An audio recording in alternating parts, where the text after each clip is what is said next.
Gue mau share ke kalian gimana cara bangun usaha interior tanpa modal. Tapi perlu diingat dulu ya, kalau di sini bukannya dalam artian tanpa modal itu kita nggak keluar uang sama sekali. Karena 8 tahun lalu pun saat gue mulai usaha interior ini, gue juga masih keluar uang 350.000 buat beli mesin charcoal merek Cina. Jadi itu alat pertama yang gue beli. Setidaknya kita sama-sama sepaham dulu kalau yang mau gue share kali ini itu ngebangun usaha interior yang nanti omsetnya itu bisa jutaan, puluhan, bahkan ratusan juta, atau mungkin juga bisa sampai punya workshop sendiri. Jadi kalau dibandingin kalian keluar uang ratusan ribu bisa jadi puluhan juta, jangan dianggap itu sebuah modal. Kalian mending skip aja video ini. Karena buat usaha interior itu modalnya nggak cukup ratusan ribu. Jadi gue akan belah menjadi 3 cara. Nah, cara yang pertama ini cari pinjaman dana. Gue tahu nanti pasti bakalan banyak yang ngatain kalau cara gue ini udah basi atau udah banyak yang tahu. Tapi menurut gue cara ini jauh lebih gampang, atau nanti kalian bisa langsung skip aja ke cara ketiga, karena cara yang ketiga itu lebih logis tapi gak gampang. Kembali ke topik, cari pinjaman dana. Sebenarnya untuk memulai suatu usaha interior lebih spesifiknya kan sebenarnya dimulai dari kecil-kecilan dulu ya. Kita terima project lemari, kitchen set kecil-kecilan untuk apartemen dan lain sebagainya. Untuk usaha ini modalnya masih minim dan pemakaian alat pun juga masih sederhana aja.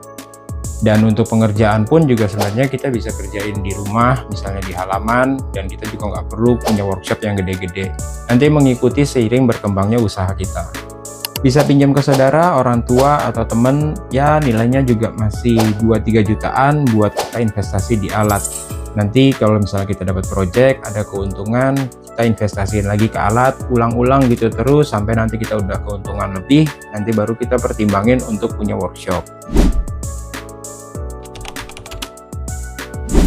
Cara yang kedua, andaikan kalau misalnya kita dapat project tapi modal kita masih belum cukup.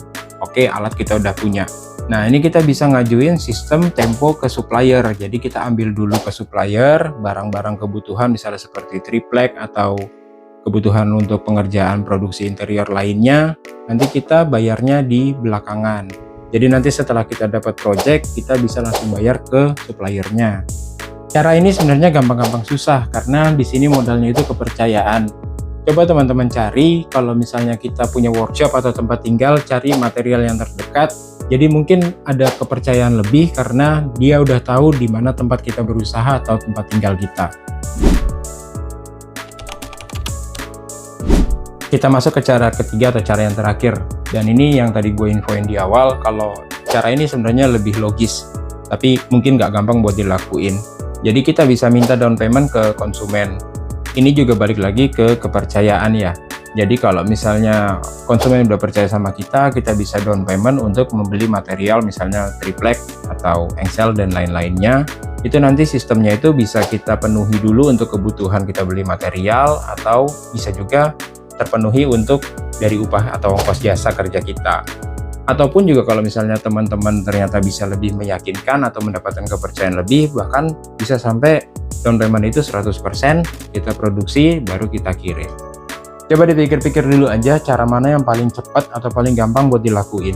Sebenarnya menurut gue kombinasi antara cara pertama dengan cara ketiga itu juga efektif untuk bisa dilakuin. Gue terbuka untuk diskusi di kolom komentar. Sukses untuk kita semuanya, sampai ketemu di video berikutnya.